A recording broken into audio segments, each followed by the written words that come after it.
దేశ ప్రగతిని అడ్డుకోవడాన్ని తీవ్రవాదం అని నేను అనను. అది ఒక్కొక్కళ్ళకి ఉంటుంది. ఇప్పుడు ఒకడికి అడవిలాగానే ఉంటే ప్రయోజనం. ఇంకొకటి దృష్టిలో ఆ అడవిని పారిశ్రామిక ప్రగతికి ఉపయోగపడేలా చేసుకొస్తే వేలాది మందికి ఉపాధి వస్తుంది అంటారు. చర్చ జరగచ్చు. ఏది కరెక్టు, ఏది బెటర్ అని.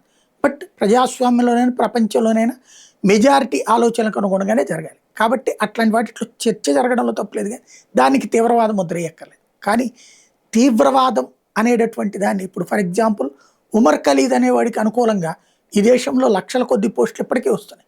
పెడుతున్నటువంటి వాళ్ళు ఎవరు? Deep state batch. అట్లాగే భారతదేశంలో జరుగుతున్న మంచిని ప్రొజెక్ట్ చేయకుండా చెడుని హైలైట్ చేయడం, దాన్ని కూడా నేను తప్పుపట్టను. ఎవరికి ఏది నచ్చితే అది హైలైట్ చేస్తారు. కానీ ఈ దేశంలో కావాలని అయోమయాన్ని సృష్టించేటటువంటి అసాంఘిక శక్తులు ఎన్నున్నాయి.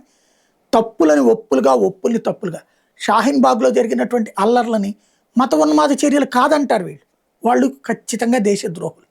అదే సందర్భంలో ఈ దేశం మీద దండయాత్ర చేయడానికి ప్రయత్నిస్తున్నటువంటి ఉగ్రవాదుల్ని సమర్థిస్తున్న వాళ్ళు, అది మణిపూర్లో జరుగుతున్నా, ఈశాన్య రాష్ట్రాల్లో జరుగుతున్నా, లేదంటే బెంగాల్లో జరుగుతున్నా, బంగ్లాదేశ్ చొరబాటును సమర్థిస్తున్న వాళ్ళు ఖచ్చితంగా దేశద్రోహులు.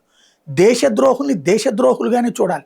అలా చూడని రాజున, దేశద్రోహుల్ని సామాన్యులుగా చూసిన రోజున మరొకసారి మనం పాత రోజుల ప్రమాదకర స్థితికి వెళ్తాం అన్నది గుర్తుపెట్టుకోవాల్సి ఉంది.